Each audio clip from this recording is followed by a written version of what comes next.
ప్రస్తుతం super star రజనీకాంత్తో కూలీ అనే సినిమా తెరకెక్కిస్తున్నాడు టాలెంటెడ్ డైరెక్టర్ లోకేష్ కనకరాజ్. నాగార్జున కీలక పాత్రలో నటిస్తున్న ఈ సినిమా ఆగస్టులో రిలీజ్ కానుంది. ఆ తర్వాత ఖైదీ 2ని సెట్స్ పైకి తీసుకెళ్లనున్నాడు లోకేష్. ఆ తర్వాత విక్రమ్ 2, రోలెక్స్ తో పాటు ప్రభాస్ లాంటి స్టార్ హీరోతో సినిమా చేయడానికి రెడీ అవుతున్నాడు. అయితే లేటెస్ట్ గా ఓ స్టార్ హీరోతో సినిమా ఫిక్స్ అయినట్టుగా క్లారిటీ వచ్చేస్తుంది.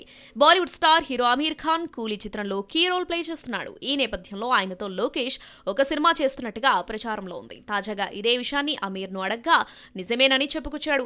ప్రస్తుతం సితారే జమీన్ పర్ ప్రమోషన్స్ లో బిజీగా ఉన్న అమీర్ అందులో భాగంగా పలు ఆసక్తికర విషయాలను పంచుకున్నాడు. లోకేష్ కనకరాజ్ తో మూవీ గురించి అడగ్గా అవును నిజమే, మేమిద్దరం ఓ సినిమా చేస్తున్నాం. ప్రస్తుతం దాని పనుల్లోనే బిజీగా ఉన్నాం. సూపర్ హీరో జానర్ లో ఈ కథ ఉంటుంది.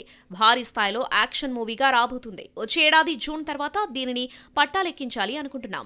ప్రస్తుతానికి ఈ ప్రాజెక్టు గురించి ఇంతకు మించి ఏమీ చెప్పలేను. 2 ఏళ్ల తర్వాత దీని గురించి చర్చించుకుందామని అమీర్ కుండబద్దలు కొట్టాడు. అలాగే రాజ్ కుమార్ హిరానీతో దాదా సాహెబ్ ఫాల్కే బయోపిక్ చేయబోతున్నాను. మరోవైపు మహాభారతం ప్రాజెక్టు కోసం సన్నాహాలు జరుగుతున్నాయి అని తెలిపాడు అమీర్. కానీ లోకేష్ అమీర్ కాంబినేషన్ ఎలా ఉంటుందనేది ఆసక్తికరంగా మారింది.